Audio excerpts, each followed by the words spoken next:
O governo federal anunciou nesta segunda-feira investimentos de 28,9 bilhões de reais para o Plano Safra da Agricultura Familiar 2015-2016. O ministro do Desenvolvimento Agrário destacou que o montante disponibilizado representa um aumento de 20% em relação à safra anterior. Patrus Ananias frisou ainda que o plano, além de maior, continua sendo atrativo, apesar do momento de ajuste na economia. Conseguimos ampliar os recursos para esse Plano Safra e manter as taxas de juros reais negativas. Isso demonstra o compromisso com aqueles que mais precisam e que mais trabalham para produzir o alimento das famílias brasileiras. O presidente da Federação dos Trabalhadores da Agricultura Familiar, FRETAF, Marcos Rochinski, destacou que 74% dos trabalhadores do campo estão ligados à agricultura familiar. Por isso, o setor tem um papel importante, especialmente no desenvolvimento da economia regional. Porque não depende apenas da vida das famílias, depende fundamentalmente de manter viva e acesa centenas e milhares de economias de municípios de pequeno porte, sem as quais nós não teríamos condição. O governo também anunciou um decreto que obriga que todos os órgãos federais adquiram pelo menos 30% dos alimentos que usam através da agricultura familiar. Para o presidente da CONTAG, Alberto Brock, a ação ajudará o pequeno agricultor. Portanto, 1 bilhão e 600 milhões para as compras governamentais e o anúncio de se colocar para outras instituições é um avanço importante para a agricultura familiar. A presidente Dilma Rousseff frisou que esta e outras medidas anunciadas vão empoderar mais a agricultura familiar. Esses 30% pelos órgãos do governo vão garantir, portanto, um mercado muito robusto para a agricultura familiar. Então, nós temos crédito e nós temos compras. Durante o evento, Dilma anunciou para a presidência da Anater o secretário de Extrativismo do Ministério da Agricultura, Paulo Guilherme. Agência Rádio Web. De Brasília, Yuri Hudson.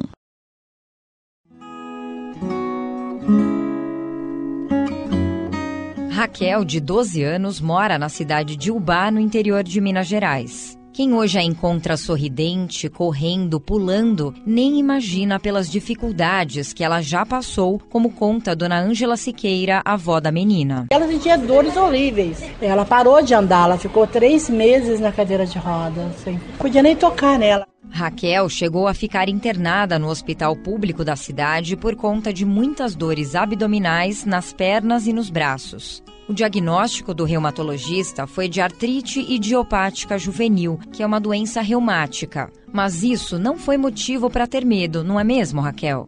Eu sentia muita dor, só que, na verdade, eu não ficava com medo, porque eu sabia que isso tudo era um tempo passageiro, que era só eu tomar os remédios certos, fazer o tratamento direito que eu ia ficar boa.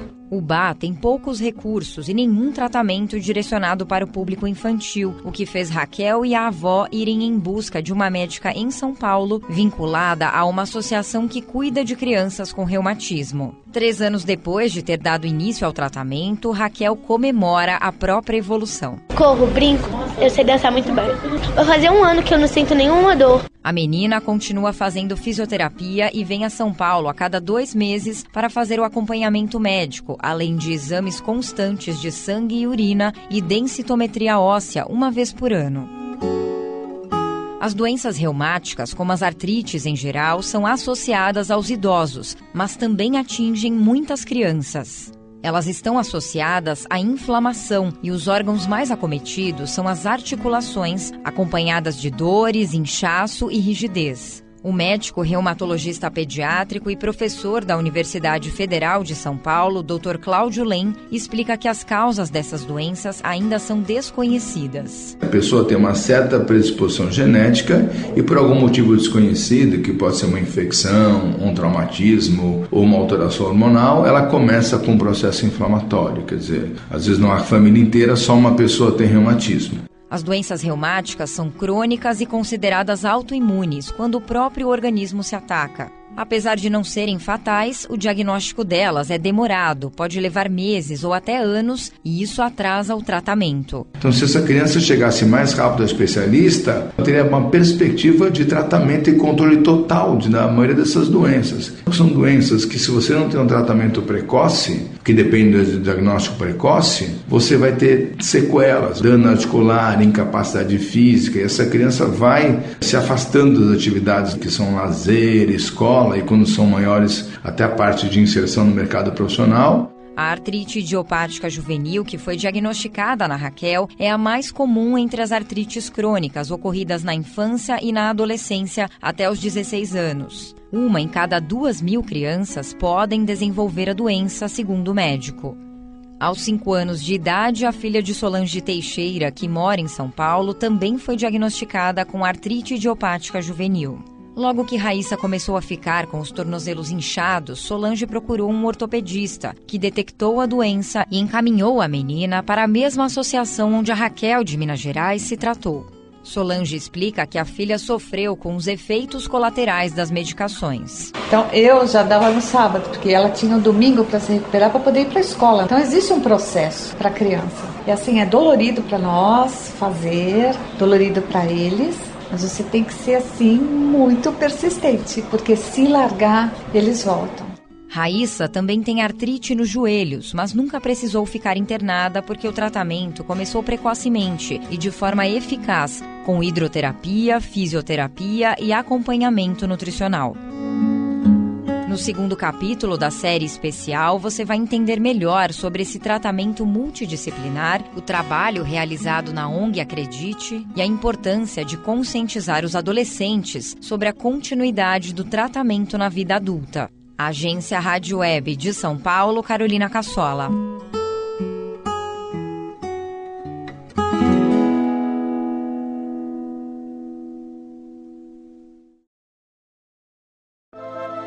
Gotas de Sabedoria, com Paulo Rodrigues Simões, mensagens positivas para o seu dia.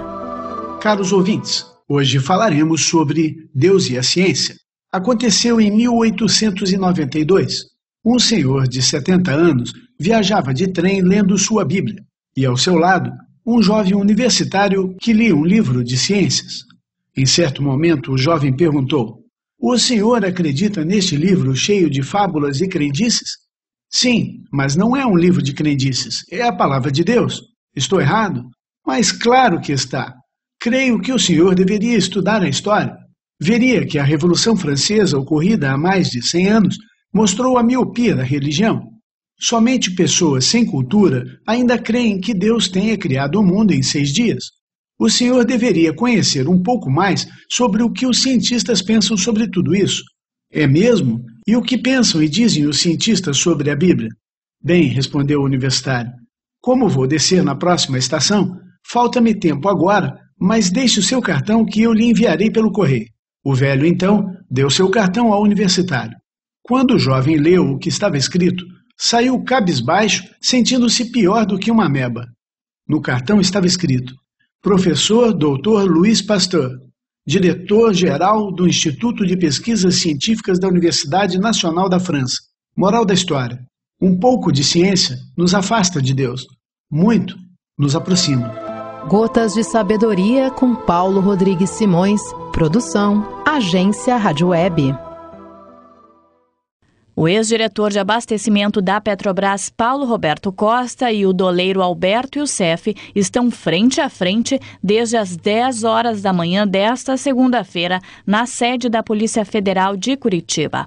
A cariação é comandada por policiais federais e procuradores da Justiça do Ministério Público Federal de Brasília. Um dos pontos que os investigadores pretendem esclarecer é um suposto pedido de R$2 milhões feito pelo ex-ministro Antônio Palocci para financiar a primeira campanha presidencial de Dilma Rousseff em 2010. Paulo Roberto disse que mandou Youssef entregar o dinheiro ao ex-ministro, mas o doleiro declarou que sequer conhece Palocci. Outro fato também que deve ser esclarecido é uma suposta doação para a campanha da ex-governadora do Maranhão, Rosiane Sarney, que envolve o também ex-ministro Edson Lobão, do PMDB do Maranhão. A 14ª fase da Operação Lava Jato foi deflagrada na sexta-feira e investiga o esquema de corrupção operação envolvendo as empreiteiras Odebrecht e Andrade Gutierrez. Os 4 primeiros dos 12 presos nessa nova fase da operação a serem ouvidos serão Alexandre de Salles e Cristina Maria da Silva Jorge, ligados à Odebrecht, além de Antônio Campelo de Souza e Flávio Lúcio Magalhães, ligados a Andrade Gutierrez. Eles estão presos temporariamente, o prazo vence nesta terça-feira, mas que pode ser prorrogado por mais 5 dias. Agência Rádio Web de Porto Alegre, Vanessa Schneider. 5 milhões de trabalhadores brasileiros se acidentaram entre 2012 e 2013 por falta de segurança no ambiente de trabalho. Desses, 613 mil ficaram com sequelas ou algum tipo de incapacidade. Quase 2 milhões tiveram que deixar as atividades habituais e 300 mil foram hospitalizados. Os dados que representam apenas os trabalhadores formais são de uma pesquisa inédita do IBGE, em parceria com o Ministério da Saúde. O cenário mostra que falta respeito por parte dos empregadores em relação às normas que regulam a segurança no ambiente de trabalho, segundo o procurador do Ministério Público do Trabalho, Ronaldo Lira. O que nós temos chamado a sociedade para discutir é que nós temos legislação e a legislação não está sendo cumprida. Então há necessidade da conscientização dos empresários. A maior incidência de acidentes de trabalho, de acordo com a pesquisa do IBGE, está nas regiões Norte e Nordeste. Os mais afetados são os jovens de 18 a 29 anos. O Ministério Público do Trabalho é um órgão que luta contra as irregularidades trabalhistas. Só neste mês, o MPT conseguiu na Justiça várias condenações por acidentes de trabalho. Entre elas, a condenação da Vale em 804 milhões de reais. Agência Rádio Web. De Brasília, Janaína Oliveira.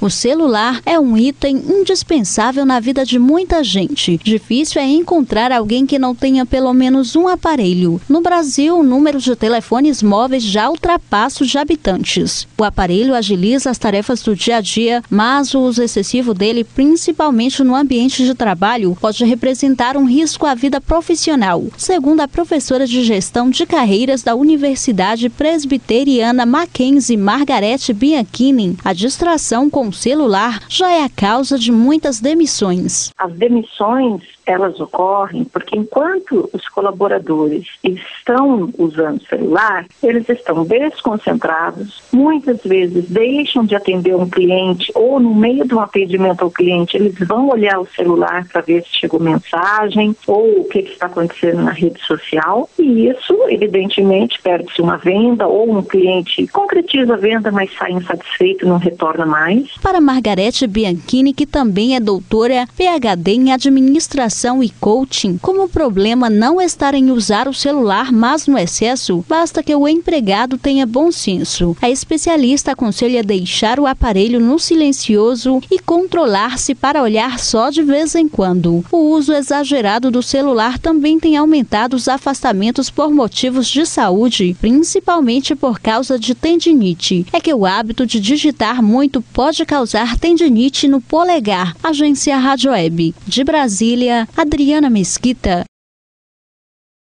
O BOP, Tropa de Elite da Polícia Militar do Rio de Janeiro, pode estar envolvido no desaparecimento do ajudante de pedreiro Amarildo de Souza, o Amarildo da Rocinha, que sumiu da comunidade em 2013. A suspeita está sendo levantada pelo Ministério Público do Rio de Janeiro, que analisou imagens de uma nova câmera de segurança posicionada estrategicamente bem perto da unidade de polícia pacificadora da favela da Rocinha. Essa câmera capta movimentações de todas as pessoas que entram e saem do local onde está a unidade de polícia pacificadora.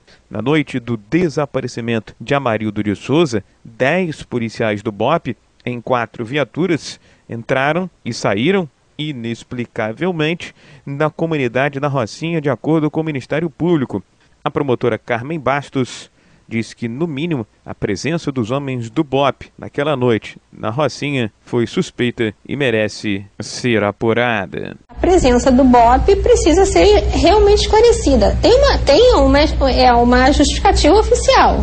que era um ataque, a eminência de um ataque ao UPP. Mas aí a gente vai lá para as escutas, nenhuma movimentação de ataque ao UPP, nenhum comentário a esse respeito. Da Agência Rádio Web, do Rio de Janeiro, Rodrigo Viega. 87% dos brasileiros querem a redução da maioridade penal. Os números são de uma nova pesquisa Datafolha. Em abril, o Instituto fez um levantamento com o mesmo tema e o resultado havia sido igual. O advogado especializado em direitos humanos, Ariel de Castro Alves, atribui esse pensamento à